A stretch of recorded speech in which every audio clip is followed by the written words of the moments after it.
Bloomberg Audio Studios. Podcasts, radio, news. This is Bloomberg Businessweek. Insight from the reporters and editors who bring you America's most trusted business magazine, plus global business, finance, and tech news. The Bloomberg Businessweek podcast with Carol Massar and Tim Stenovec from Bloomberg Radio. Hi, everyone. Welcome to the Bloomberg Businessweek Weekend Podcast. Well, that's it. Summer is officially over, though Carol Massar is out taking a nice September vacation. The kids are back in school. The leaves are starting to turn. The presidential campaigns are in a full sprint until November. The August payrolls report has come and gone, and the U.S. Open is wrapping up after another exciting 2 weeks. And we were reminded early in the week that September has traditionally been a terrible month for traders. Will this September prove differently? We're going to have to wait and see. We begin, though, with news from the chip space. This week, Bloomberg reported that the Department of Justice subpoenaed chip giant NVIDIA over the company's acquisition of Run AI and other aspects of its chip business. NVIDIA has since said that it's been in contact with the Justice Department, but has not been subpoenaed. The story still developing. In other chip news, the Biden-Harris administration's big bet on Intel to lead a U.S. chip-making renaissance is in grave trouble. This as a result of the company's mounting financial struggles. It creates a potentially damaging setback for the country's most ambitious industrial policy in decades. We're talking about the 2022 CHIPS and Science Act. Under the act, Intel was set to receive $8.5 billion in grants and $11 billion in loans, but only if the chipmaker meets key milestones. For more on Intel's struggles, Emily Griffeo and I turn to Mackenzie Hawkins. She's Bloomberg News' U.S. economic and industrial policy reporter. So President Joe Biden went to Intel's factory site in Arizona in March and announced this massive grant and loan package from the CHIPS Act in what could be and would be the program's largest award. And Intel, like more than a dozen other companies that are supposed to receive U.S. government subsidies, is in the middle of a pretty intense due diligence process that comes after reaching that preliminary agreement earlier this year.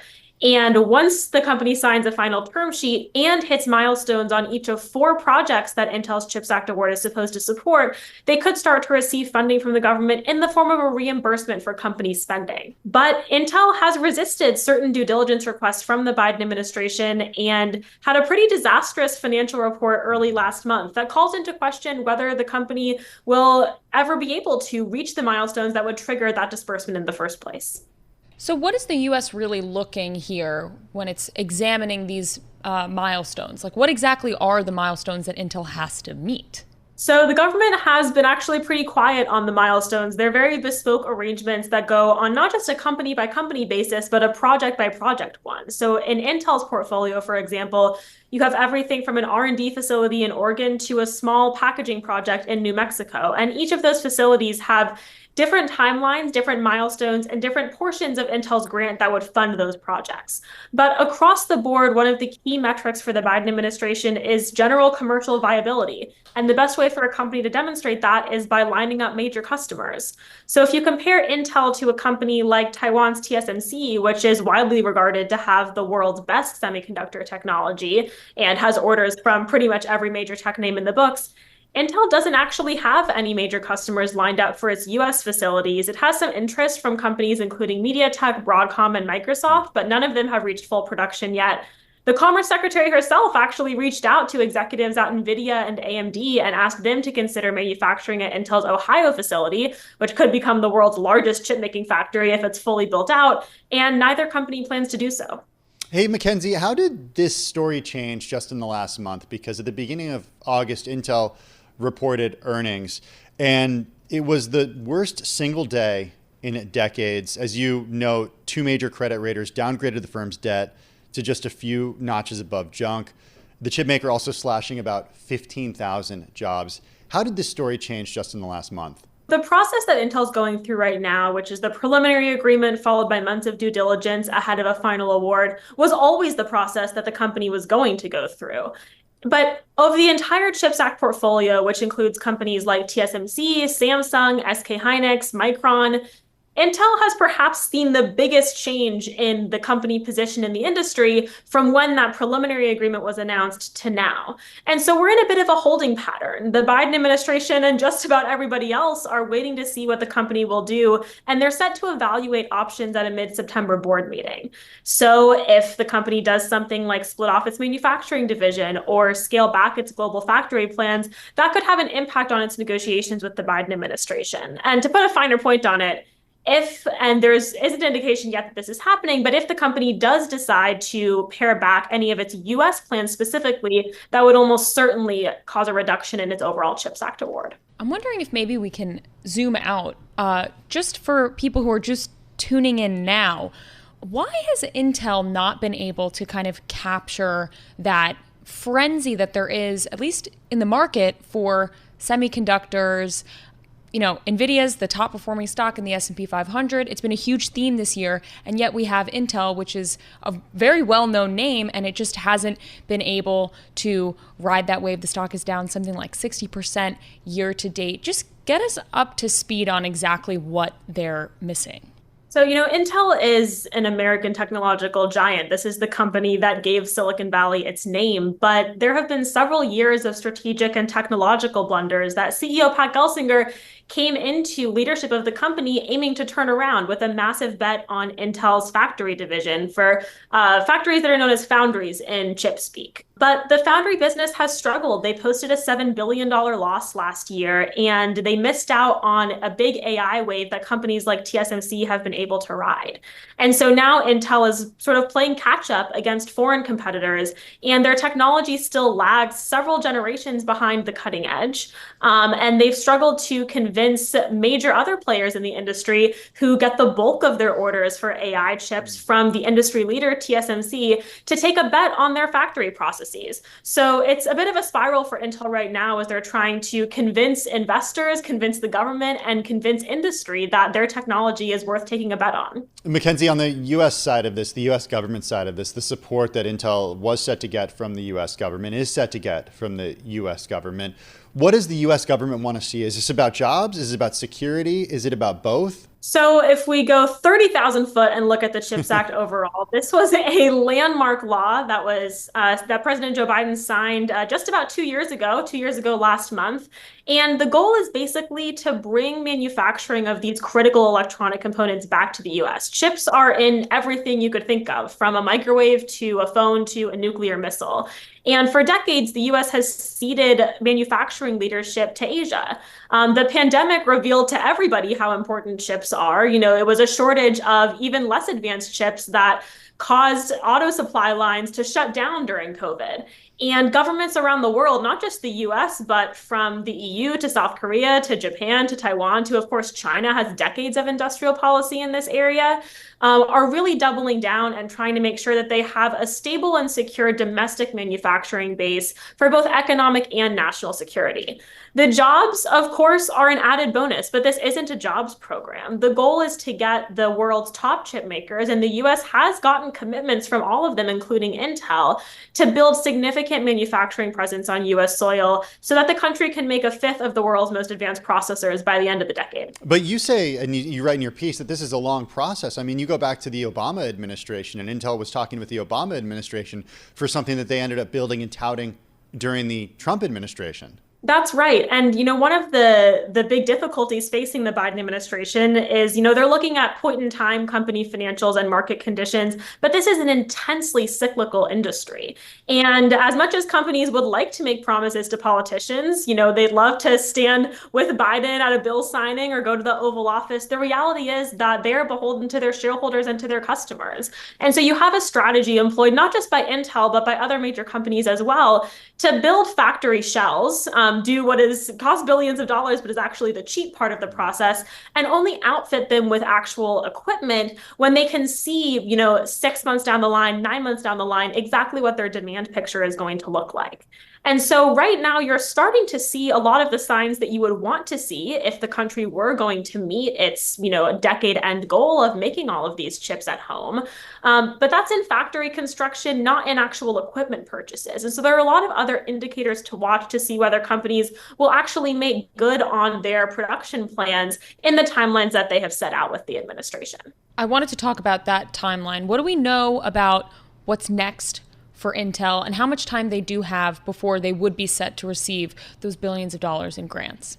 Intel would love to know the answer to that question. Very active negotiation. There are companies that are quite close, but we haven't actually seen any CHIPS Act money go out the door. All of the announcements, of which there are more than $30 billion committed, have been in the form of these preliminary agreements, like the one that I described, Biden announcing for Intel in March.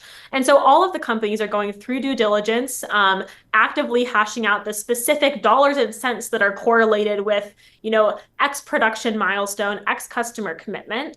And it's, a very company by company basis. And so really what Intel is feeling right now is not necessarily like, oh, we're worried our CHIPS Act award is going away. That would only happen if their US factories went away. And Intel hasn't made any decision to that effect. But it's about the timing. Intel has a balance sheet that's in pretty dire straits, and they want to get this money as quickly as possible. But that'll only happen if they cooperate with due diligence. They have resisted some requests from the Biden administration so far. And of course, if they actually get their factories off the ground, which requires the company to invest billions of dollars itself. To what extent does the U.S. government need Intel to succeed? I'm not asking if it's too big to fail, but is it too important to fail? Intel's crucial to the overall CHIPS Act effort. There are only 3 companies that make the types of advanced processors that the US is really, really focused on in this effort, and that's Intel, Samsung, and TSMC. And both of the latter companies are building factories on US soil, but to get to a fifth of the world's production, especially when governments around the globe are trying to do the same thing, you really need these large-scale commitments like the ones that Intel is making. I mean, they're planning multiple fabs in Ohio and multiple fab expansions in Arizona. So to potentially lose those projects or to see them delayed, which again, we don't really know what's going to happen on that front, would be a pretty massive blow to the overall ambition of the program. Intel's also the only American maker of these chips, which the Pentagon has decided is really crucial for Department of Defense supply chains. And Intel's the sole intended beneficiary of a $3.5 billion program to stand up a secure facility to make semiconductors for military and intelligence purposes. So will the CHIPS Act fail if Intel fails? No. There are hundreds of companies that were interested in the money. More than a dozen awards have already been announced. But it's impossible to overstate how critical Intel's investments are to not just the company's turnaround plan, but also the Biden administration's goals. Mackenzie Hawkins, Bloomberg News U.S. economic and industrial policy reporter. You're listening to the Bloomberg Business Week podcast. Catch us live weekday afternoons from 2 to 5 p.m. Eastern. Listen on Apple CarPlay and Android Auto with the Bloomberg Business App. Or watch us live on YouTube. The U.S. Open wrapping up in New York City this weekend. And this year, the Grand Slam saw a record-breaking attendance, cementing itself as a can't-miss summer event for not only the casual fan, but celebrities, influencers, well-connected New Yorkers, some titans of finance. Some of them there to watch incredible tennis, some there to see and be seen. It's also perhaps my favorite sporting event of the year because not only do Carol and I get to take in the festivities and watch some of the sports American stars like Frances Tiafoe, Coco Gauff, and Taylor Fritz, but we also have a chance to speak with someone who understands tennis, elite athletes, and the world of sports like pretty much nobody else. John Wertheim is executive editor and senior writer at Sports Illustrated and correspondent for the Tennis Channel. He joined us at the U.S. Open. Tennis is this weird point where Roger Federer's retired. Titan player. Everyone loved him. Not here. Serena Williams, Titan, not here. Rafa Nadal, not here. And I think everybody worried, oh, man, after these legends retire, what does tennis look like? Is anyone going to care about the sport? And we've kind of made an uncharacteristically great, graceful pivot for tennis. And the grounds are more full than ever. The attendance is through the roof. It's going to set a record. And it's kind of strange because we have this deficit of stars compared to what we used to have. So that's a story I'm looking at. So do we have the deficit of stars, or is Coco Gauff going to be there? Is Shelton going to be there? Is Alcaraz there? I mean, Alcaraz could have been there. Alas, except for he's last not. night. Alas, he's not in the tournament. Yeah, I mean, I think they're bright prospects. I think they're fans. They're players that fans are starting to build relationships with. But we're not talking about guys. 20 majors. Yeah. Coco Gauff's wonderful, but she has one. And I kind of feel like fans kind of like the unpredictability of it all. And they don't mind that any of 20 players could win. And they don't mind that Carlos Alcaraz wins 2 tournaments and then loses in the second round here. So in a sense, is that better for the sport? It's funny because I think the conventional wisdom is you sort of need excellence at the top. But the NFL, which is the most successful sports league certainly in the U.S., has this any given Sunday theory, and parity is great, and we want all fans to think their team could get to the Super Bowl. It's kind of worked out for them, and I think tennis is sort of pleasantly surprised how well things are going in the absence of stars. Why do you think it is that way? We've been talking with various folks from the USTA, and they talk about the Zendaya movie, Challengers, and how much money it made. And I know you're rolling your eyes. I didn't see it, actually. I didn't even. They have to pay Zendaya. Zendaya's rate is quite high, so I don't know how much it actually made. But no, I think you're right. I think tennis is having a bit of a moment, and I think instead of tethering itself to these stars, Serena Williams, Roger Federer, Rafa Nadal. I mean, it's about the culture, it's about the fashion, it's about the international aspects. I mean, I think some of it too is just you and I could be playing, and it would still be fun to come to the U.S. Open and watch a tennis match. Yeah. I mean, this is such a big event. It's almost sort of actually, not John, if you and I were if I was playing, no, it wouldn't be. But they would have honeydeuces, and they would have music, and it's almost sort of they're not player dependent here the way they used to be. No, I think there's a lot to recommend about tennis. I mean, I have pet theories about. I think pickleball may be a bit of a help, that all millions of people are now sort of understanding what it means to hit a slice, or they have a more appreciation for tennis because they've been bopping around a wiffle ball in their yards. Yeah, it's been really awesome to watch and at least be able to cover it over the last few years, and even in that little bit of time, see the growth. How many Opens have you covered? I'm not trying We're doing so well, and now you've got to it's really depressing. A lot. I mean, like, since the 90s. Remember the 90s? I do remember, actually, the 90s. But that was a really important era for American men's tennis. Yeah, I mean, I sort of caught the very, very tail end of Sampras Agassi. And then I sort of came up with, like, I had anything to do with it. I mentioned McEnroe and Connors before, and they all looked at me like I was evil. I know. You gotta know. Pre-90s. Yeah, exactly. Sorry, go ahead. No, it's just funny because the game sort of takes on different identities. And it was Sampras Agassi, and then you had the Williams sisters, and you sort of had this international. I mean, I was here when Andy Roddick won, and you said, there's this fresh American champion, and then here comes Roger Federer, Rafa Nadal, and Novak Djokovic that basically ate everyone else's lunch for 20 years. Look how far we've come. So look how far we've come. But you know exactly. what? Think about that just coming off the Olympics. I was a gymnast as a young kid. And, I mean, to look at Simone Biles, right? And normally you have a good season maybe. You're really young. But look at, I just think is there something happening in sports where, people can go the distance, and why not? I have 2 theories. You want them real quick? Yeah. One of them is just we sort got time, it's so go evolution, it's sports science. I also think it's appropriate for a Bloomberg audience. Tom Brady. It's commerce. It's money. I mean, these players have. I mean, Billie Jean King used to come in the back of a station wagon. Now you've got players. They've got their own masseuses. They've got their own teams. They're not standing in line waiting for the Hertz rental car counter to.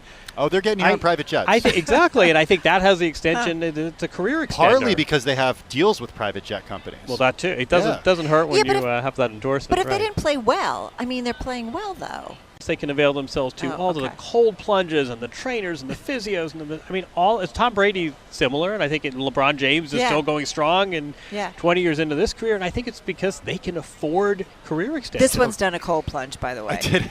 Yeah, very popular. Right? They're very popular. I mean, who knows what the science is, but this might be a good time to talk doping. Might be. All right. What's the deal? I don't know. In this sport. I mean, you want my honest opinion? Yeah, I believe that incentives explain an awful lot of human behavior. And I get why some athletes will dope. I get why some athletes who might be trying to, have this career resurgence late in their career would dope. I can see how young athletes. I don't think. I mean, obviously, we're talking about Jannik Sinner, number one seed, eve of the tournament, and we have this sort of strange story where he had failed 2 doping tests from about 5 months ago, but was essentially exonerated, found no negligence, no fault, because the trainer essentially was careless and used a substance that was legal in Italy, but is on the banned list. And I get the skepticism. I understand sort of there are a lot of players who are very suspicious about this. I always look at incentives. Why would a guy with a $150 million Nike deal starting his career in March when there are no major tournaments for months and months, the amount was so minuscule it wouldn't enhance performance. It just doesn't make sense that he would intentionally dope. That may sound naive. I think it's naive to say there's no doping in tennis, but I also think it's such a sport that depends on hand-eye coordination and focus and mental toughness. It's not as though putting on 5 pounds of muscle is really where the action is. I think the doping probably might help with recovery and with some of the cardio. Again, I don't think it's 100% clean. I don't think any sport is. But in this case, the facts of the case, the process is disturbing. It's very strange. Usually you hear about this right away. Usually there's a strict liability standard where, hey, we don't care what happened. It's in your system. You're the CEO of your system. Right. You're guilty. That wasn't the case. I mean, I think there are a lot of process questions. Does that give you pause, the lack of process questions? Yeah, I mean, I think the way this handled, people are going to have to go back and really pick this apart and figure out why it was that this guy played for 5.5 months. Why wasn't there the publicity that usually accompanies some of these announcements? There are a lot of players saying, boy, I wish, I tested positive too, and I also was eventually exonerated, but I had to take the reputational hit. Or I couldn't play, I couldn't play. So I think the way this was handled raises a lot of questions, but everyone's speculating. I just don't think he doped. Your point about incentives is really interesting because I didn't think you were going to go that way. I thought you were going to go to money. Exactly. I thought you were going the other way. And I come from the world of cycling where, doping is and has been rampant for years. And, a tenth of a second or that much more power is what ends up mattering in the end of a race. And the idea, when you said incentives, I thought, incentives to win. But no, you're saying that there's too much to lose for these players. Yeah, exactly. I mean, you think about how much of these players' income and net worth have nothing to do with prize money. It's image, it's reputation, it's what they represent, it's how they carry themselves. You are jeopardizing all of that to win a couple of tennis matches in Indian Wells, California in March. I don't want to be naive here. Everyone's one thing that's interesting about this to me is that some very credible, very knowledgeable, very reasonable former players agree with me and sort of say it doesn't make sense. The amount was so minuscule. Very credible, very reasonable, very educated former players say something's really fishy here. The amount might just be that he was cycling off of it. Don't be seduced by sort of the fractional, the sort of infinitesimally small amount. Don't be naive. And the guy got caught twice. What more do you need? So even within tennis, even in the sort of inner sanctum, there are very divergent opinions. I just think you get to a point with your reputation and your net worth and how much sponsorship you have. I mean, these players can make $4 or $5 million for being a worldwide brand ambassador. That's more than the U.S. Open champion will make. Right. Why would you jeopardize that in March? Yeah, over this infant, this vanishingly small amount of banned substance. Although we see in our world very wealthy people, financiers who have tons of money and yet do something that breaks the law just to get a little bit more money. Right. And you think, really? why did you do that? But I hear what you say. Yeah. No, it's a fair point. I mean, the risk-reward calculus is not always, so calibrated. From our perspective, exactly. Could have been the do you blame the coach? Yeah, I mean, that's sort of where this falls. Is essentially the trainer, and again, the substance it's legal in Italy, but on the box it says doping. Yeah. So I'm not sure where. And I mean, someone else said, "Listen, your job as a trainer. What are your big jobs that you put it down, move it, actually get it away from me." But you know what? Aspirin works pretty well too. I mean, there are alternatives. But Bacitracin will cover that cut as well. It was a really strange set of circumstances. And someone said, "Look, if you're a trainer, your number one job basically is to get anything even potentially illegal or on the ban list away from the athlete." And here's a guy putting it on his hand and then giving the athlete an ungloved massage. The flip side is, people do dumb things. I don't know. It's definitely it's been. I mean, inside these doors where we are now, it's still very much being discussed. Yeah, talk about that a little bit because we're at the Bud Collins Media Center, and you go inside here. This is where all the journalists are. Right. What's the vibe been like covering this with the other journalists? Is this story in particular? Yeah. Well, this story is it still dominating? Yeah. I mean, the players, his initial press release, and whatever. We're all familiar with press releases. I look forward to putting this issue behind me, and you want to say, oh. That's. Oh, do you? Yeah, that's not really how it works. It's one way to keep the issue front and center. Yeah, exactly, right. We know this is what you would like. I just want to move on. But that's, But the other players have been really supportive of him, it sounds like.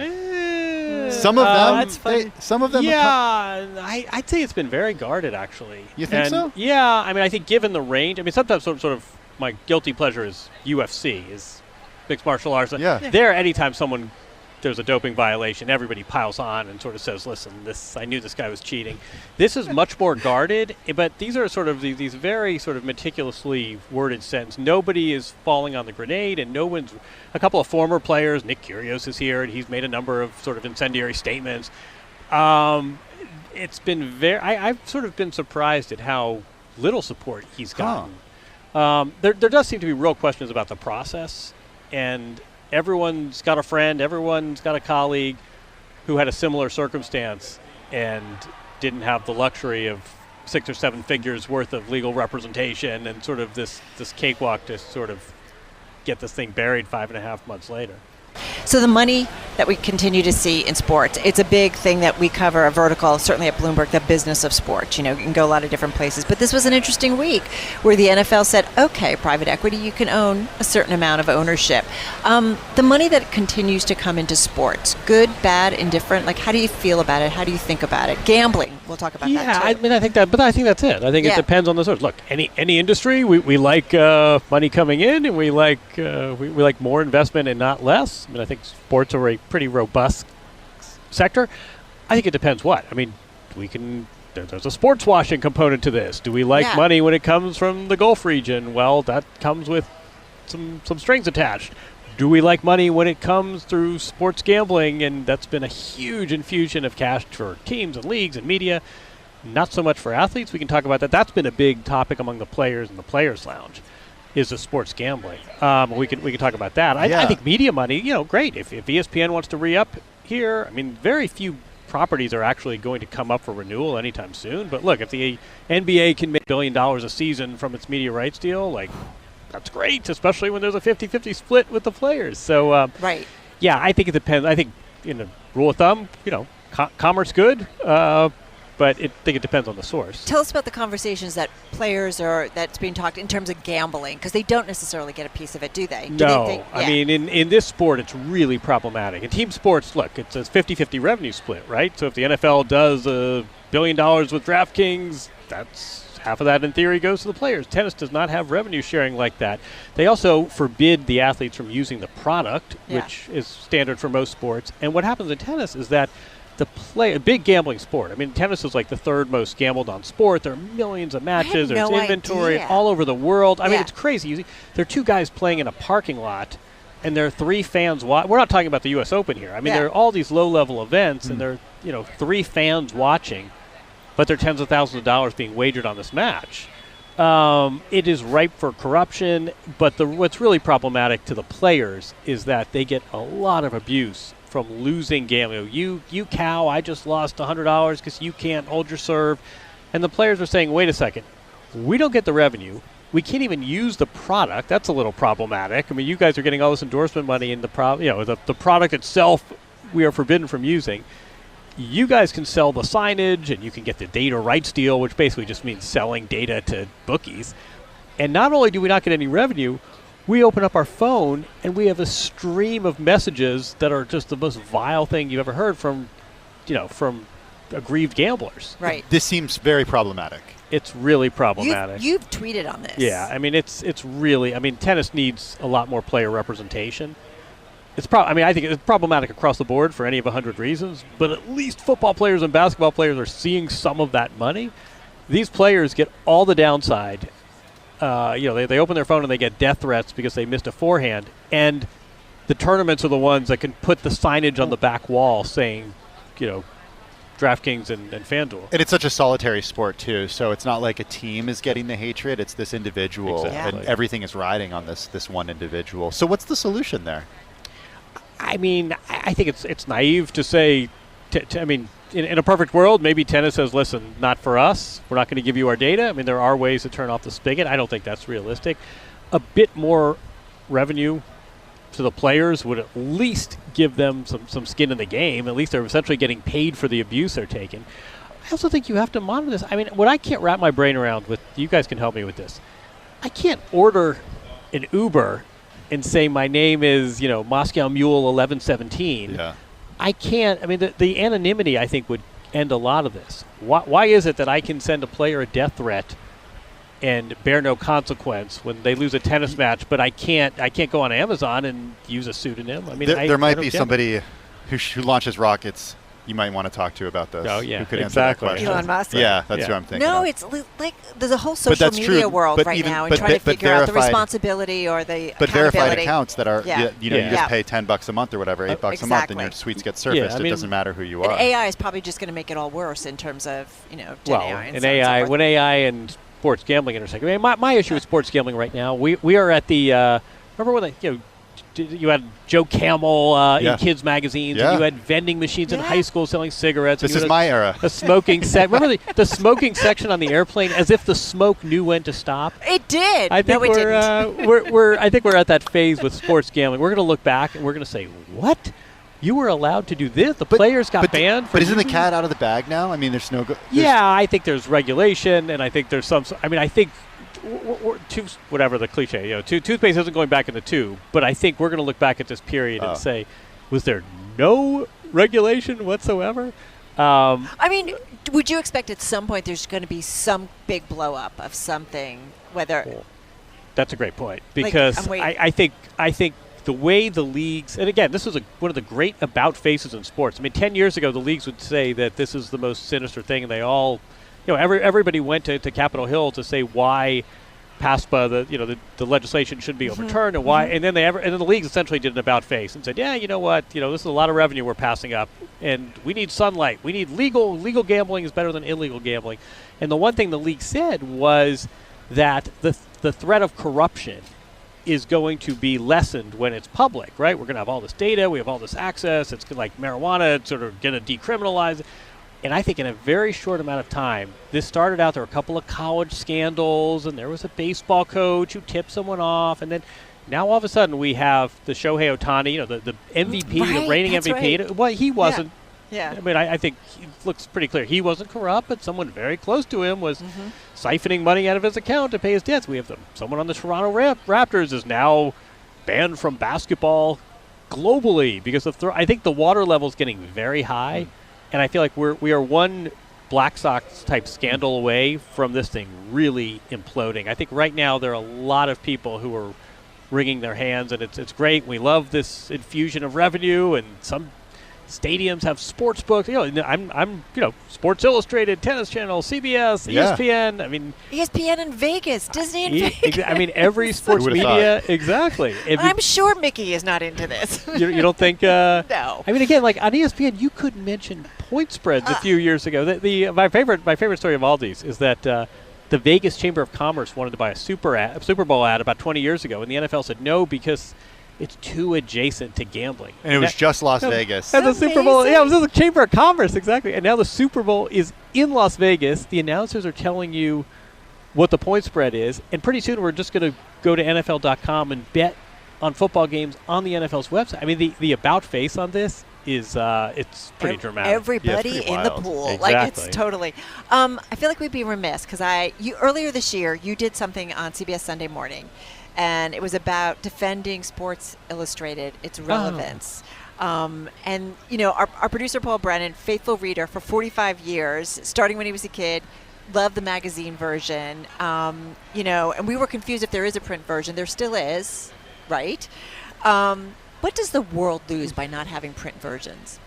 First of all, I would say that surprisingly and against all odds, there seems to be a very happy resolution here. I did that piece I don't know when that was, maybe February. I did that piece for CBS Sunday Morning, and it was really a problematic time for Sports Illustrated. We sort of had this white knight, this company, Minute Media, stepped up, and we're knocking on plywood, and so far so good. It's sort of a miraculous, happy media story.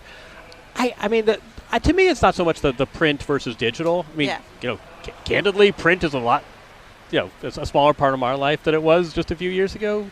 To me, it's just sort of the independence of it all, and the fact that you don't have to it's fear and favor, and it's writing about things without a partnership with the league, and there's no conflict of interest. I mean, to me, that's what's lost with this changing media landscape. And my attitude is like, I don't care if it's TV or digital or the phone or print or whatever it is, as long as it's getting to the consumer. To me, it's just the independence, and I think that's sort of what my great fear was at the time, that this is just another media entity that's going to be swallowed up, and now everything's sort of mediated through a league, a team, an athlete themselves, which is great, but you also need some sort of objectivity. And agreed. Happily, Sports Illustrated, kind of sort of a comeback story in 2024, I'm happy to tell you. Good. Very cool. I'm glad to hear that. I also, I love that you love Trader Joe's. Where'd you hear that? New York I love Times. Trader Joe's. I know. New York Times Trader did Joe's. a little. The New York Times. I love Trader Joe's. What's not to love? Who doesn't Am I allowed love to say Trader that? Joe's? Is that a conflict of interest? I'm an unpaid John, spokesman. It's out there. All right. It's good stuff. Thank you so much. Oh, pleasure. This is a pleasure. We always feel like it's just such a smart dive. And he's in the flesh this year. He is He's in the here. flesh. He's here. Beat Zoom. The tennis It channel is does. going to be calling like, hey. Yeah, right. Get back to Santa Monica. No, pleasure. No, don't. John Wertheim, of course, as we said, he is covering the U.S. Open for the Tennis Channel. He's executive editor, senior writer at Sports Illustrated, and, of course, correspondent for 60 Minutes.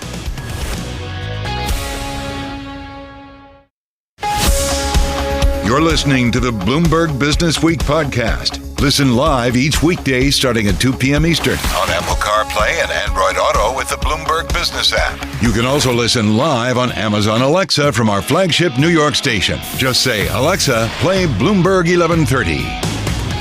Wrapping up this hour with one more taste of our U.S. Open coverage on Bloomberg Business Week. The tennis stars at the U.S. Open have trained much of their lives to achieve peak performance on one of the biggest stages in sports. Our next guest says that achieving success is about the journey and not always about the end reward. She's a former athlete, and she's represented athletes in negotiating deals, and now she's helping others, including non-athletes, perform at their very best. Molly Fletcher is founder and CEO of the talent development company Game Changer Performance Group.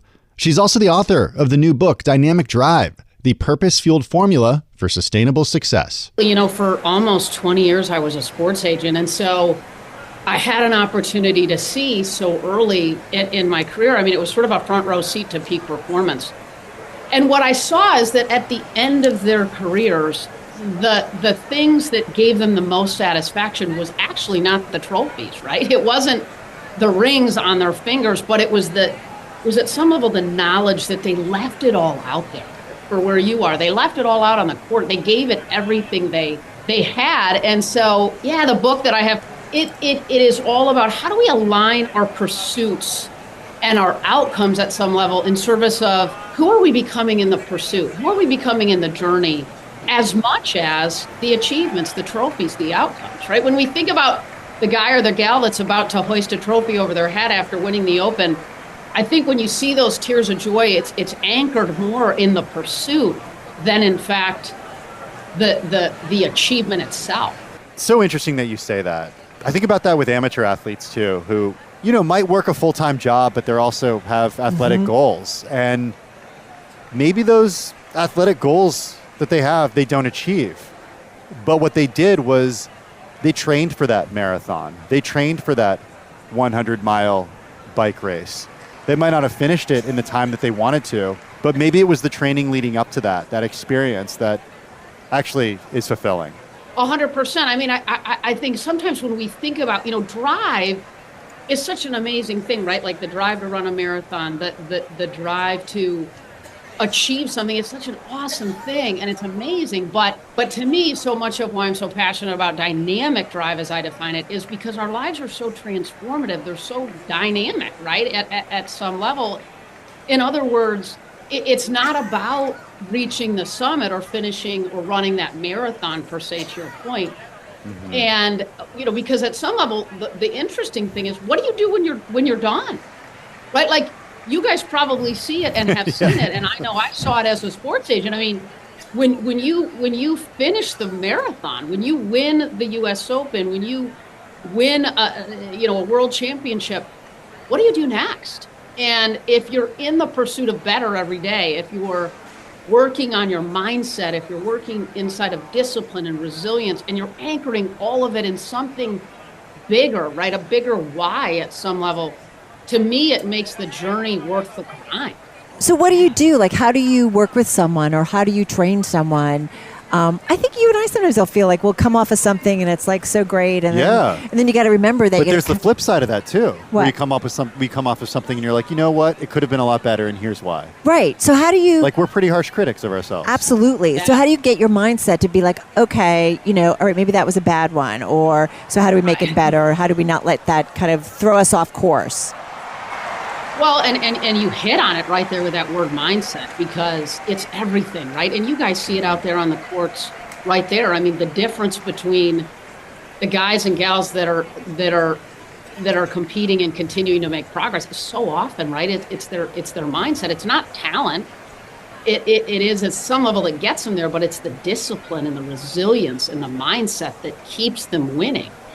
And so to your question, I mean, I think, we have like something like 70,000 thoughts a day, which is kind of insane when you think about it, right? And so if we aren't intentional about reframing our thoughts, right? Like really intentional about saying, am I telling myself something right now that is taking me where I want to go?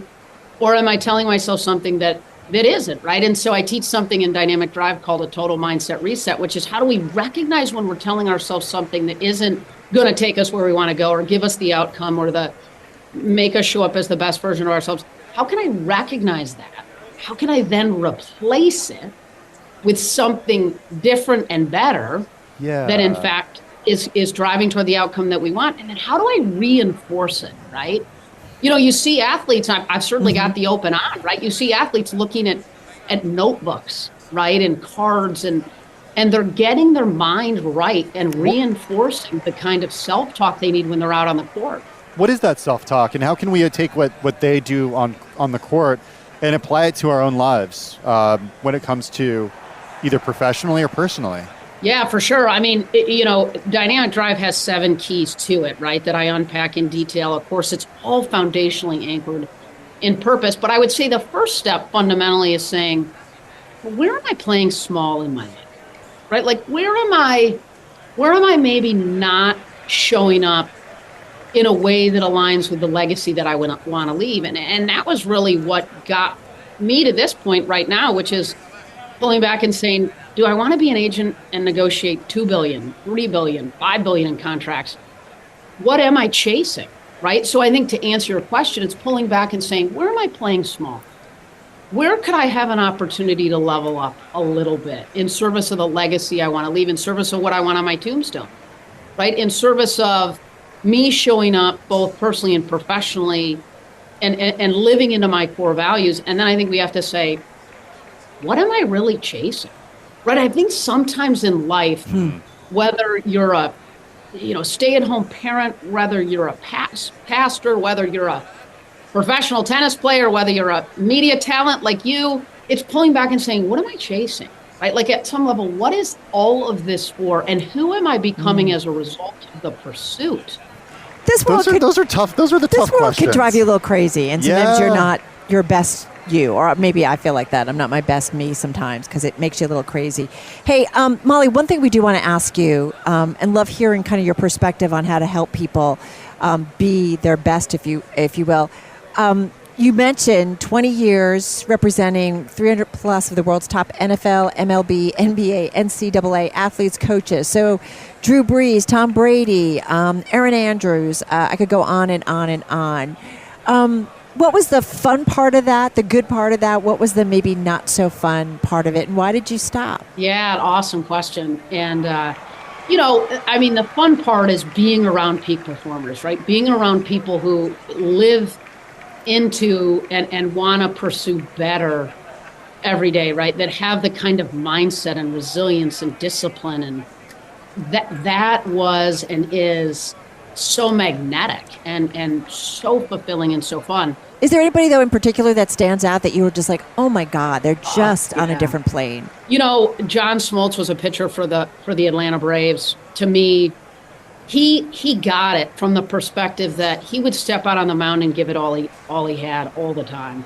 He wasn't afraid of change. It wasn't really about him. It was about the other guys in the clubhouse. More than him, right? And I think, Ernie Johnson Jr., you guys know EJ's name, given the work that you do. I mean, just, we'd go from the set where he's between Kenny and Barkley, right? And then we'd get in a minivan and drive to go have lunch with his since passed son, Michael, who is severely disabled, and have lunch, and EJ would rub his head and feed Michael. And, so I think it's the people that recognize the opportunity and the uniqueness of it, and also recognize the blessings in it, and at some level don't get too self-absorbed in their sort of in the seat that they're in. And you guys see it there, right? Like, it's easy to do that when everywhere you turn, everybody stands up and moves and follows you, right? And so Smoltzy, EJ, Doc Rivers, Tom Izzo, these are people, and the list goes on and on and on, but they're great human beings who obviously had unbelievable careers too. In terms of the stuff that maybe wasn't so fun being an agent, and why you stopped. Yeah. Oh, I was hoping you'd forget that part of the question, girl, and you're back with it. I know. I said to Tim, I'm like, I want to follow up. Yeah. I know. I was just so I would say the not so fun is when you the 11 o'clock call when a player gets traded and they didn't want to, the player that just gets up to the big leagues and then they get injured. The golfer that's right there and they're about to win their first tournament and they sort of don't get it done for whatever reason on the back nine on a Sunday. Those, because the love and the connection, I mean, these are people that you're at their weddings, right? You're there when their kids are born. And so when they're disappointed and their heart breaks or their family's heart breaks, man, that hurts. That hurts. And so I would say though that was the hardest part, truly. Or the other component I would actually say is the ones who had just an enormous amount of talent, but didn't have, candidly, what I break down in Dynamic Drive, the discipline, the resilience, the mindset. So they had all the talent, but talent isn't enough, right? Like, you need talent plus resilience, talent plus discipline plus mindset. So that was always sad to see at some level, the wasted talent, knowing the gap that existed. And, that hurts your heart too. Yeah, I could see that. What would you say to somebody who's feeling a little burned out right now? I'm not talking about a pro athlete, but somebody who's feeling just like really, really tired. Here's what I would tell them. I would say burnout is usually a result of chasing the wrong things. In other words, it's putting your energy toward the things that don't matter to you, right? So, and when we operate into Dynamic Drive, because the foundation is that we're plugged into our purpose in everything that we do, burnout is actually at bay. In other words, for somebody who's feeling burned out, what I would encourage them to pull back and do is ask themselves some tough questions, right? What am I chasing? What matters most to me? What legacy do I want to leave? What at some level are the things, the people, the relationships, the values, the beliefs that are most important to me?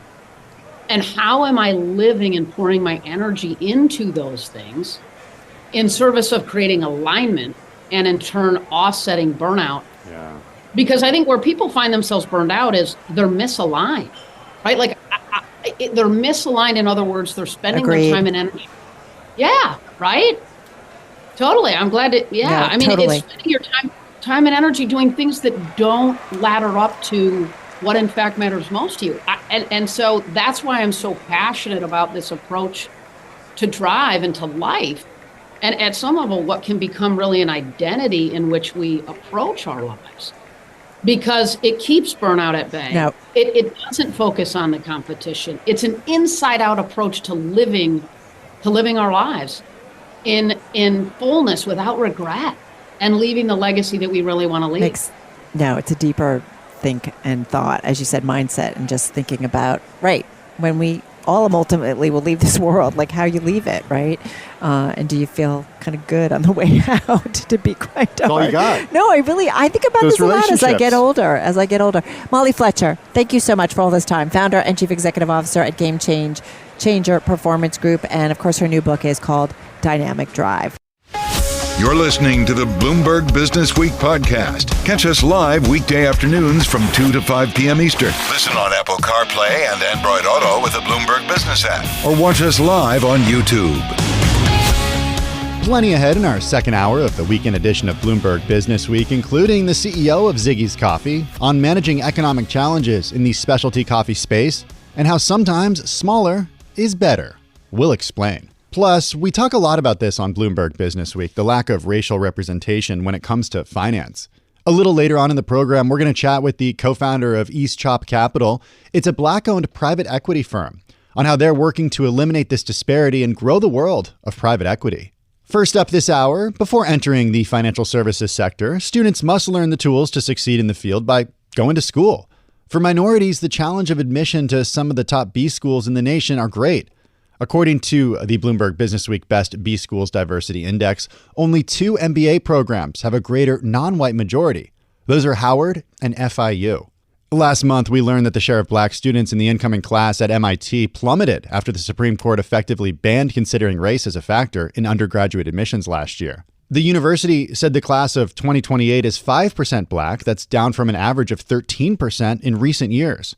The share of Hispanic students in the class is 11%. That's down from 15%. Ed Smith-Lewis is Senior Vice President of Strategy at UNCF. It's the United Negro College Fund, which supports 60,000 plus students and 37 HBCUs, historically black colleges and universities. He spoke with Carol and Bloomberg's Matt Miller on how the UNCF is providing a pipeline of students from HBCUs entering finance. When I hear those MIT statistics, I think, where's the opportunity in all of it? How do we start to sort of maybe reposition sort of the deficit or the change in the percentage of individuals that may or may not enroll in our MITs of the world, and start to think more intentionally about how do we create more robust institutions that compare to MIT, and such as not a conversation about who got into the Ivy League, but how is our higher education system really serving the needs of all of our students, regardless of which sort of medallion institution they may have gone to. How do we think about investing the resources of MIT and the opportunities that MIT provide, and really start developing those in the other spaces and places where our students have been enrolled? I mean, ideally, any higher education institution is going to want to have a diverse class that benefits everybody in the class, right? And you want it to be somewhat representative of the society in which you live. So if there's a deficit of black students or a deficit of Hispanic students, admissions is going to have to try and fix that. How can they fix it if they can't take, race or ethnicity into account? Race may be one indicator of whether or not a student has or has not had the right set of opportunities or scored the right test, or scored the right score on the right test. But the reality is, if we look at other differentiating factors like lived experience, where people are born, what high schools they've gone to, and really look at the institutional context around an individual's experience, you can likely get to some of the same results, without ever really having to say race. And while that's a good thing, how do you do it? Well, you do it by looking at what schools individuals go to, right? How about we move away from the idea that we're going to take the highest SAT score from the #1 prep school as an admission requirement and say, well, if we want diversity, let's ensure that we're pulling students from all the types of institutions, public high schools, private high schools, rural high schools, and you'll likely get to the same place if you diversify your geographic approach or your institutional type. So is this about looking at somebody who's maybe at a school system that isn't so great but did really well compared to their peers? Is that what you're talking about, or something else? Or just being much more diverse in terms of where you look for students? Well, I think it's where you look and what you're looking for. At present, we're putting a lot of energy into test scores, and we all know, or at least higher education knows, that test scores actually aren't an indicator of success. You can look at what other opportunities was the student engaged in based on his or her context. Now, is it great that you have a high test score and someone who played the piano in an orchestra? Perhaps, but maybe that student who came from a rural area where they didn't have access to the same types of opportunities, but led a student organization or participated in community service heavily, has the same type of tenacity and desire to grow and learn, maybe without the opportunities. And so what you're looking for is trying to right size expectations on outcomes with expectations or inputs or opportunities those individuals have had. So are you you're talking about the standardized testing? Is that in particular you're thinking is not a good thing?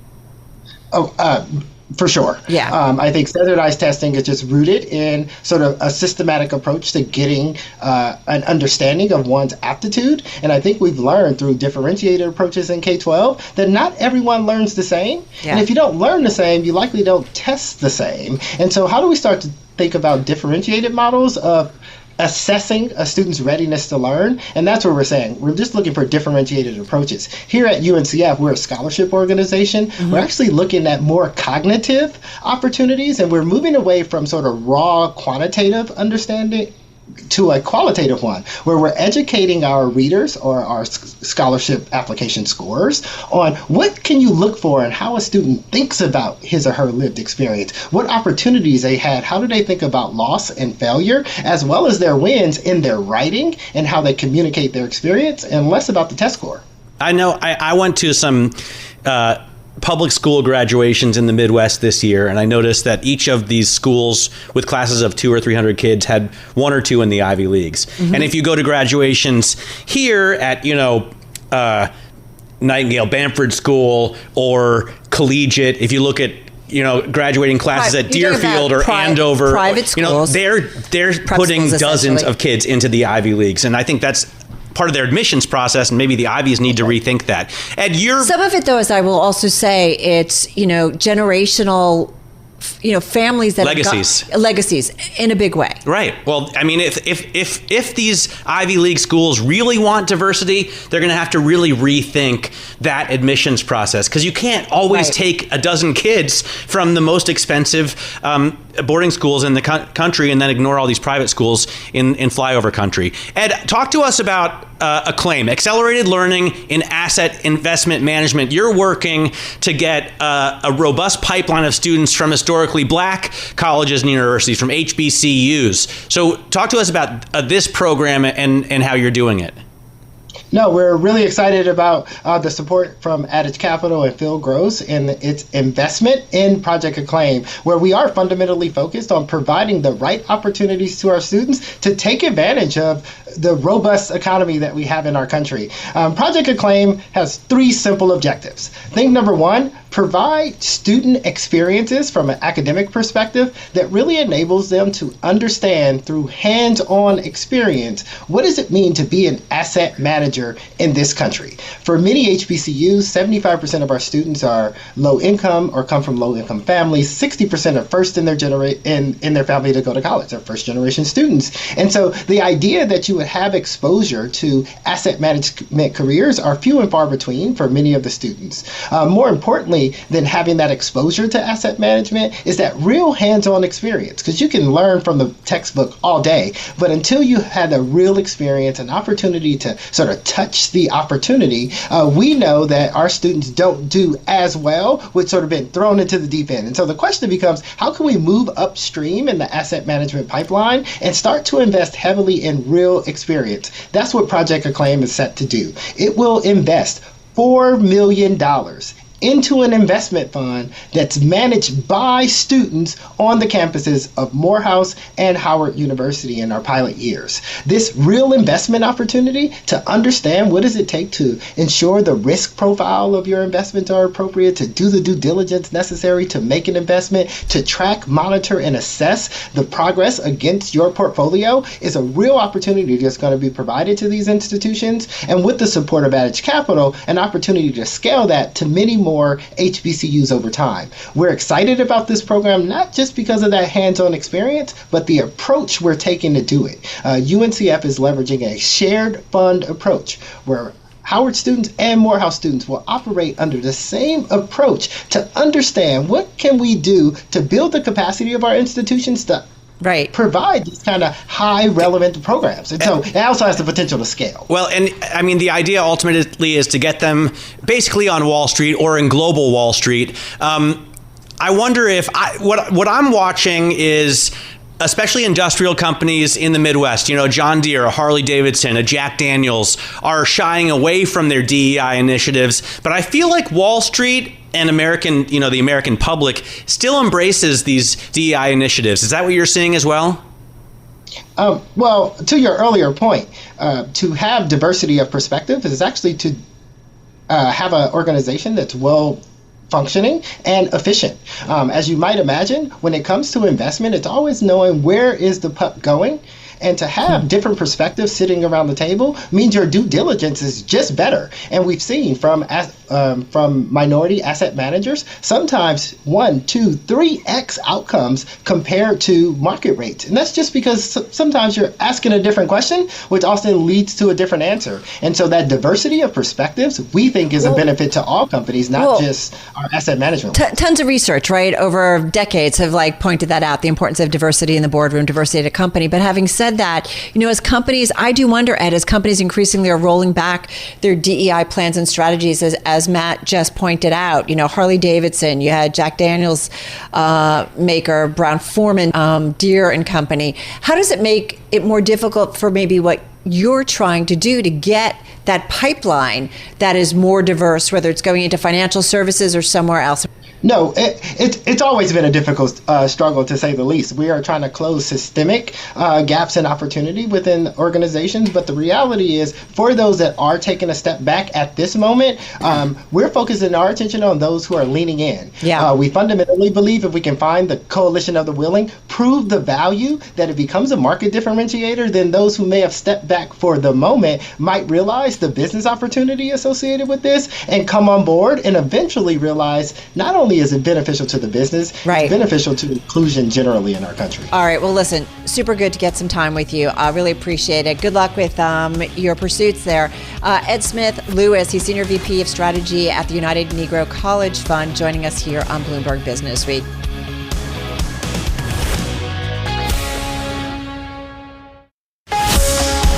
You're listening to the Bloomberg Businessweek podcast. Listen live each weekday starting at 2 p.m. Eastern on Apple CarPlay and Android Auto with the Bloomberg Business App. You can also listen live on Amazon Alexa from our flagship New York station. Just say, Alexa, play Bloomberg 1130.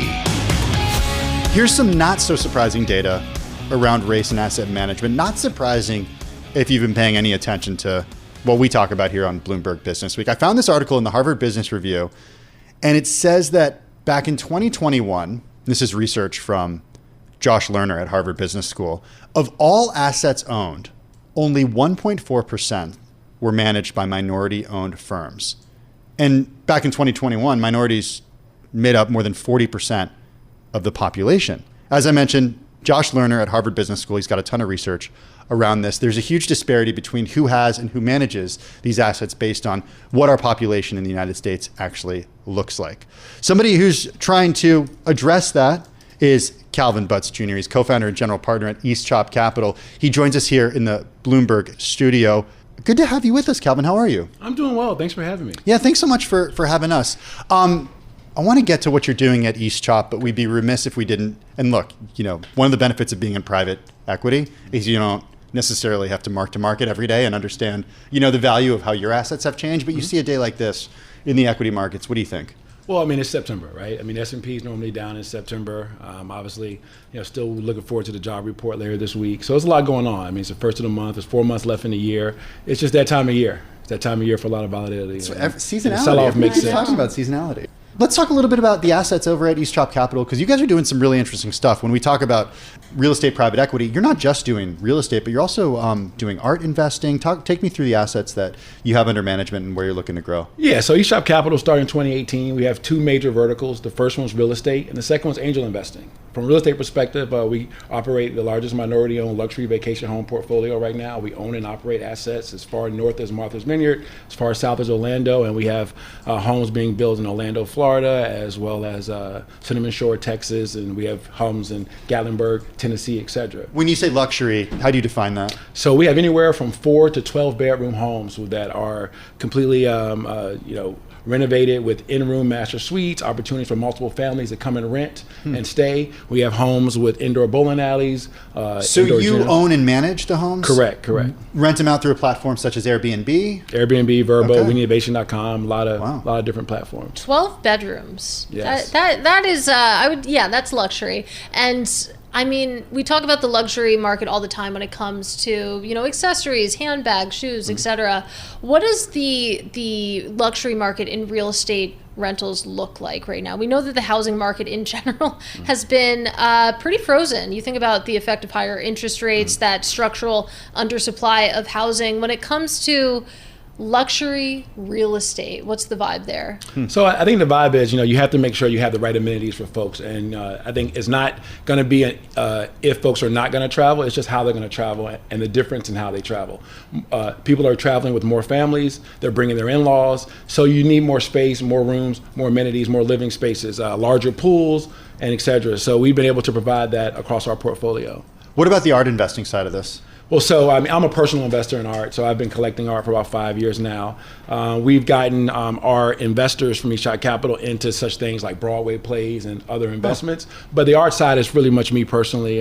Been just trying to give back, and I have a long-term vision of donating my art collection to Hampton University, and helping solidify one of the historic Black colleges in their museum and art collecting. Okay, so it's not just real estate and art.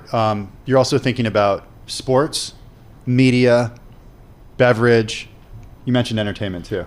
That's absolutely correct. So we have different verticals that we've invested in. So from a sports perspective, we've invested in a MLS Next Pro team in Connecticut. We're very excited about that. That's the minor league version of soccer. And so we're looking forward to being a part of that.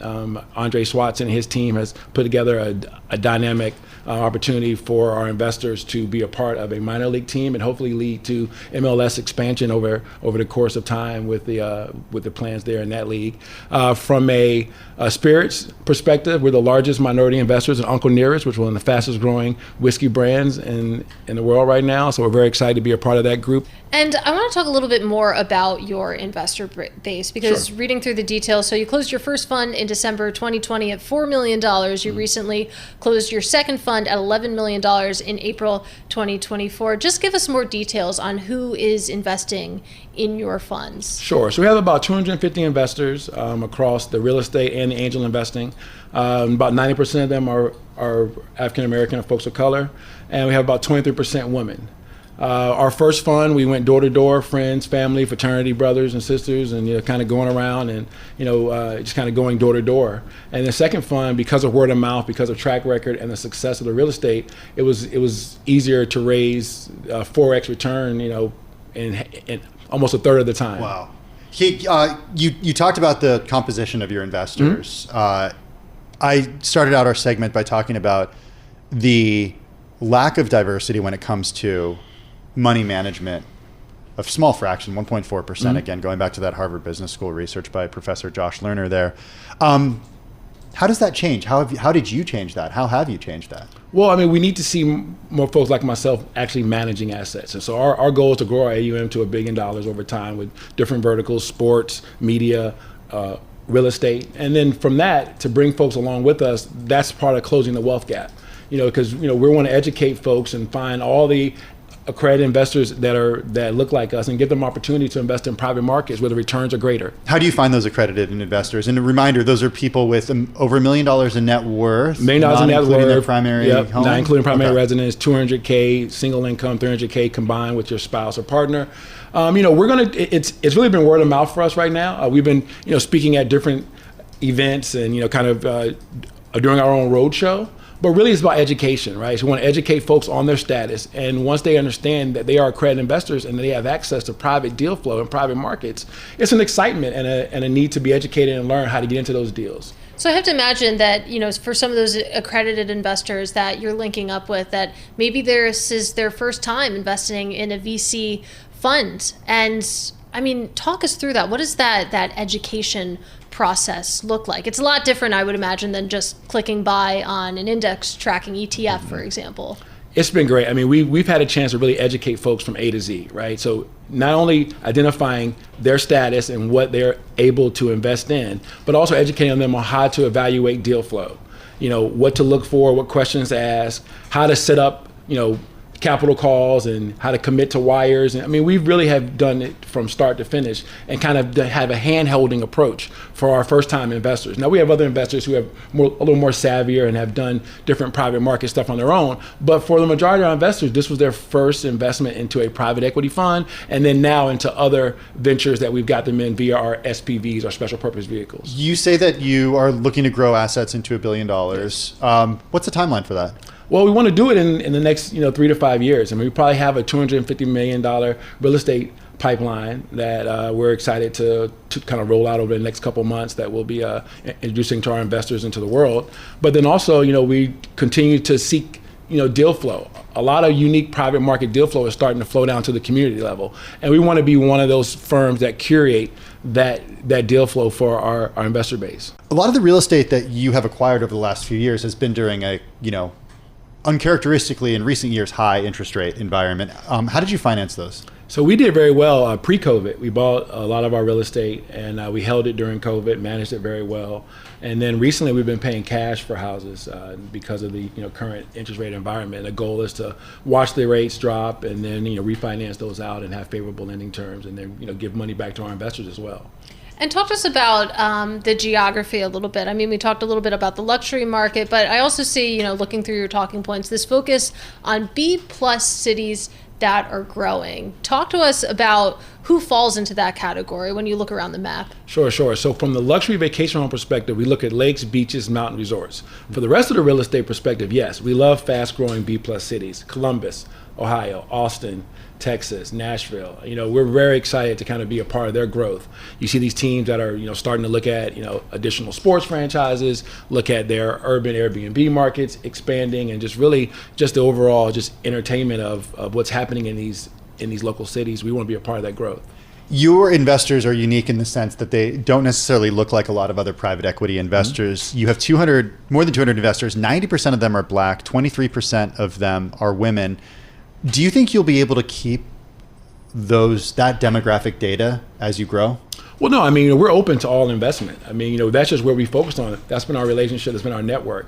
As we grow, I mean, we're excited to welcome capital, from all different walks of life, as long as it's good money, and, folks are understanding what we're trying to accomplish and they have the same values as us. We'll be excited for that. But it'd be great to continue to get Black dollars into the private market space. Where do you see other areas for growth? We mentioned a lot of the different assets that you own right now, the types that you have your eye on.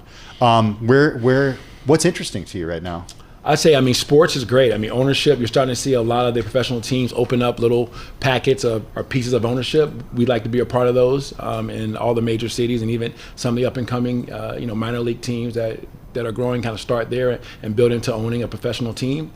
One day, media. We've gotten a lot of interest from our investor base around Broadway plays. We were in Alicia Keys' Hell's Kitchen, did really well with that, and we've got some other opportunities coming in the pipeline.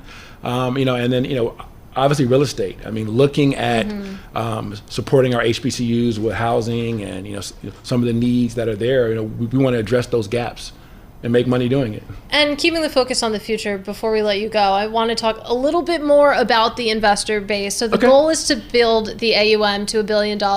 Right now you have 200 plus investors. What do you think your sweet spot is in terms of investors? Are you looking for ultra high net worth individuals eventually? Are you happy with just accredited investors? Like, where do you see that going when it comes to your investor makeup? So I think it's a blend. I think our sweet spot is folks who are making their first or second private market investment, who have just identified themselves as accredited investors, who want to get into wealth building, want to get a little more aggressive around, building wealth for themselves and their family. But I mean, we also have great deal flow. So we're open to family offices and other institutions that may want to support us in our ventures. I mean, we are doing real estate, which is a hard asset, which traditionally does well. And luxury real estate has been proven to be strong over the course of the years. Well, Calvin, so enjoyed this conversation. Really fascinating perspective on the private markets, on, of course, private equity investing. That is Calvin Butts Jr. He is the co-founder and general partner over at East Chop Capital.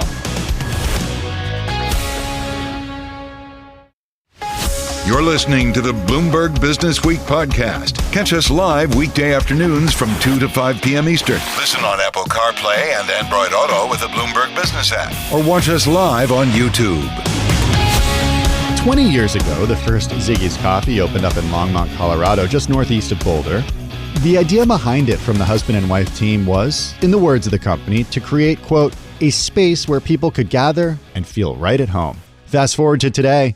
They've got 96 stores open. The vast majority of them are franchised. And they're set to pass 100 by the end of this year, when they're set to be in 22 states. They've sold more than 11 million drinks, and they've done it all by bootstrapping.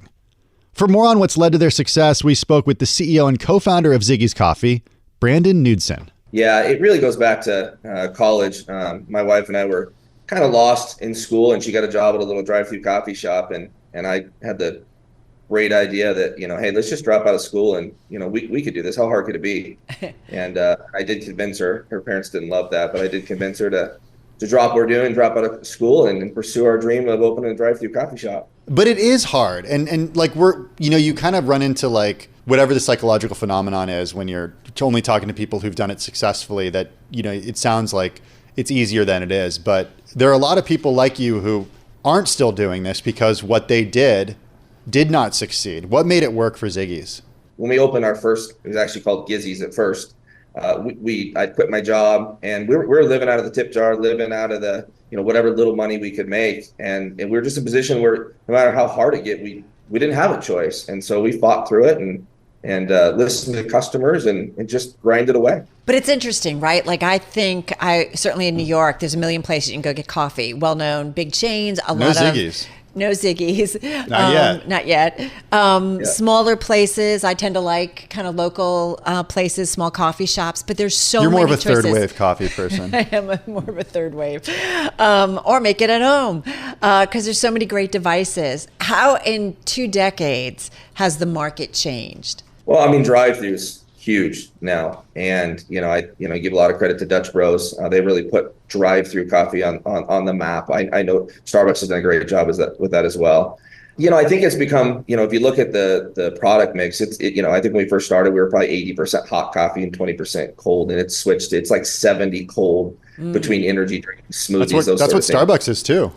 Yeah, it's just what people are looking for. It's very interesting. It's funny that the drive-through is so big for you, because when you started this company, it wasn't about drive-through. It was about creating a space similar to what Howard Schultz has talked about when he expanded Starbucks into the so-called third place. Have you been able to kind of keep to the core of creating this space for people to gather and hang out even with drive-through? Yeah, I think it's kind of one of those unanswered prayers. We wanted a drive-through. We did not want to do a cafe. We just couldn't afford it. We were broke college dropouts moving to a new state where just knew my sister. And so the only thing we could really afford to do was we got really lucky and got this brick and mortar place in downtown Longmont. What we learned there was, we were really in the service business. And no matter, I joke, I made horrible coffee back then, but I had great relationship with customers. So we learned that first and then translated that into the drive-thrus. Were there moments, I feel like whenever we talk to an entrepreneur, even super successful ones like yourself, or those who are now co-founders and heads of, publicly held companies or used to be, there's always a moment where you're like, I'm not sure we're going to make it. I am curious how many times you felt that way. For 12 years, probably 10 years. Wow. And the thing with us is every time we made it, if you got our first store really running and making some money, then I begged my wife to do a second one. And then we went back to, oh my gosh, what did we do and are we going to make it? And then when we got there, we opened a third, and it's been an ongoing battle for sure.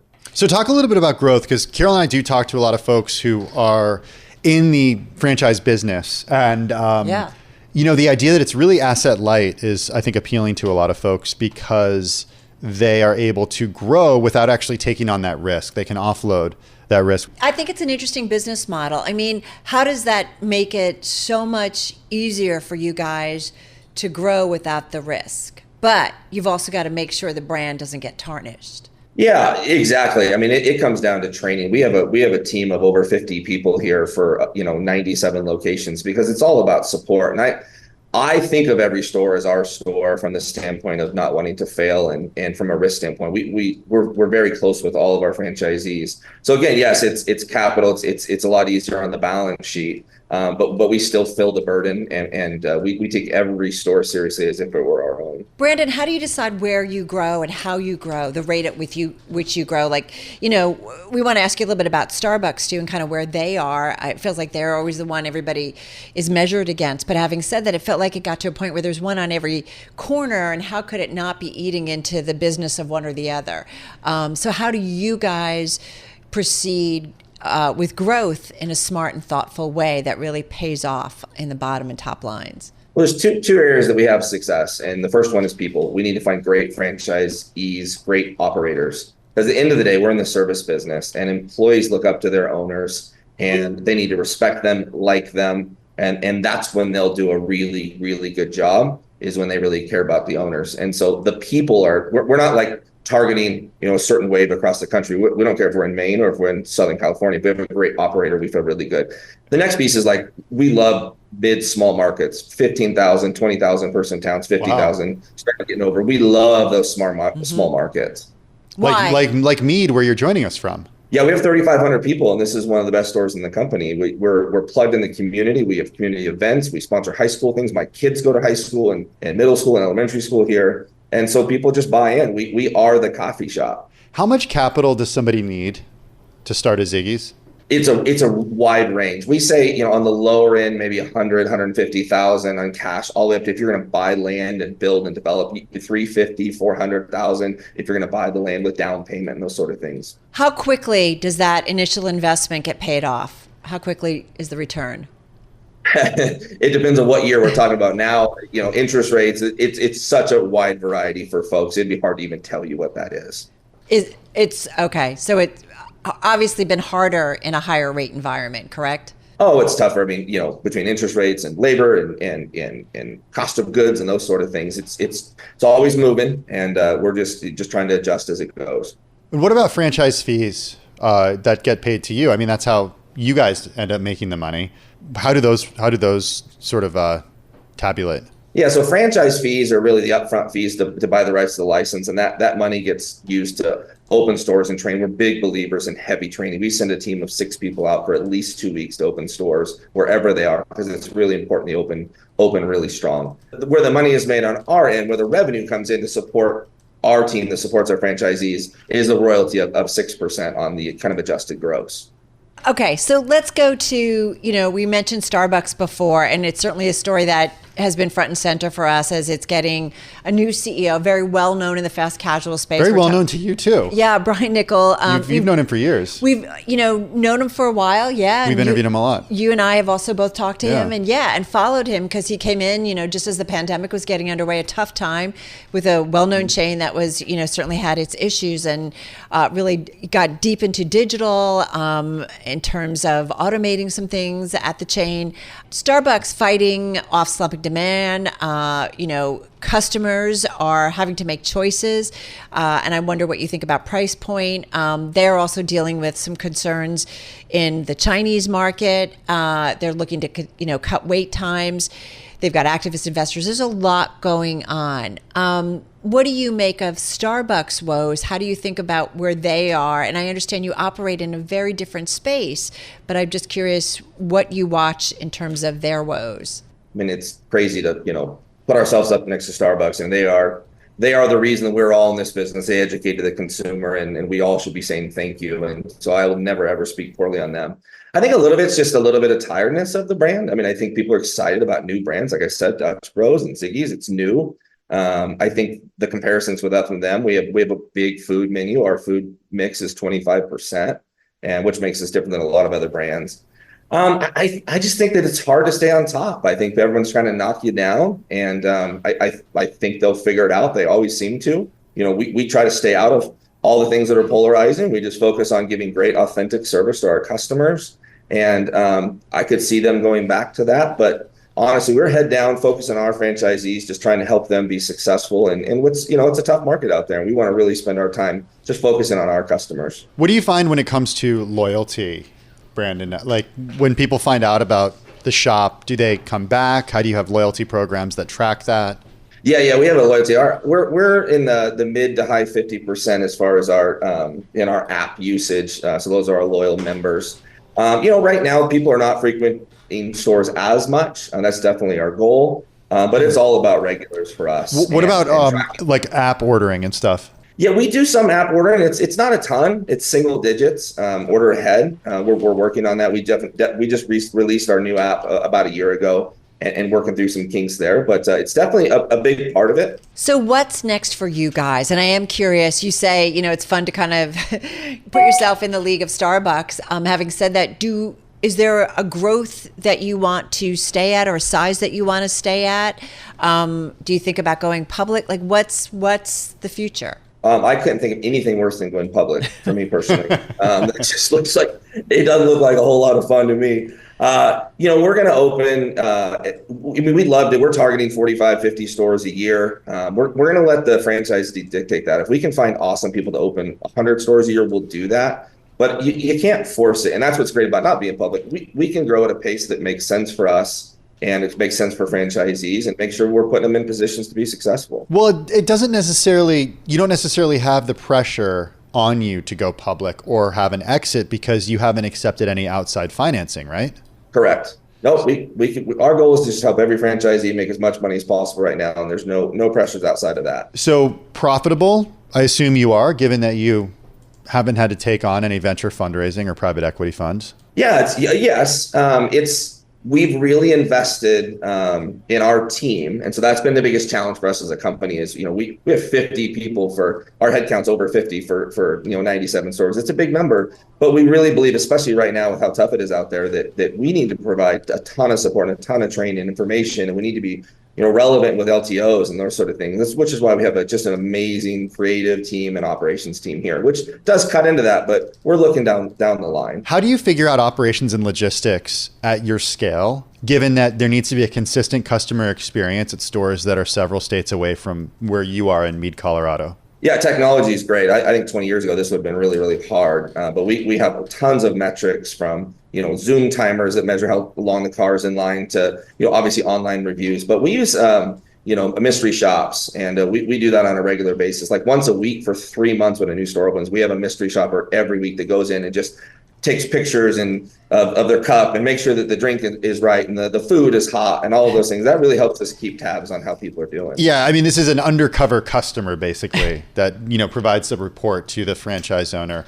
So, and what about actually like making sure the coffee is consistent? Do you roast the coffee all in one place and then ship it out to the different stores? Yeah, absolutely. So we have an incredible partner, Delano's Coffee Roasters out of Seattle. They roast the coffee there. They put it on a semi and send it to Loveland, Colorado, to our distribution company, and then we send it from there out to our franchisees. I love getting into the nitty-gritty. Having said that, a place like you and kind of the towns, it sounds like, or the markets that you are serving can give us a really great idea about what's up with the consumer. And we have numerous stories that we've been reporting out here at Bloomberg about consumers making choices and trading down or, not buying one thing so that they can do something else. So what are you seeing with the consumer? What noticeable trends that tell you whether or not the consumer is starting to feel some stress? Yeah, it's frequency, right? Someone that used to come 4 days a week, they come twice now. And, where 2 years ago, $5 was nothing. Now it does matter. And we talk to our baristas, franchisees all the time about just, don't take that for granted. When you do get them those 1 or 2 times a week, make sure it's a great experience, because they're there for the coffee, but they're there more for the relationships and talking to someone on the way to work or after school. And so it's really important that we take care of them in that way. And getting workers, labor costs, supply chains, all of that stuff, something that we obsessed about, right after the pandemic. Has all of that calmed down? Yeah, labor's gotten much, much better. I mean, it's very expensive now, but as far as application, you might get 4 applications for barista, a year ago, and now it's 50. And so there's definitely, a larger labor pool. Wow. And then certainly supply chain, we're not fighting over getting products anymore. It's still expensive, but it's much more available. That seems a little concerning, no? Up from 4 applications for barista up to 50. Is that consistent across markets? I have to check with my franchisees on that. I don't know. I would assume so. But again, I don't have that data in front of me. Yeah, because that would show that there are a lot of people out there looking for work. All right. I feel like the million, billion, $trillion question is, how the heck did you guys do this on your own? We talked about bootstrapping it, and Tim and I know in preparing for it, and you talked about it, that you did you tap family, friends at all? But like, how did you do that? Or was it just a case of, I don't know, how did you do it? No, I appreciate asking the question. My mother-in-law gave us the first initial loan of $50,000 that we paid off right about when we paid our student loans off, which took about 14 years. So that really helped. Then my dad kicked in some money to help a little bit, about 70 grand.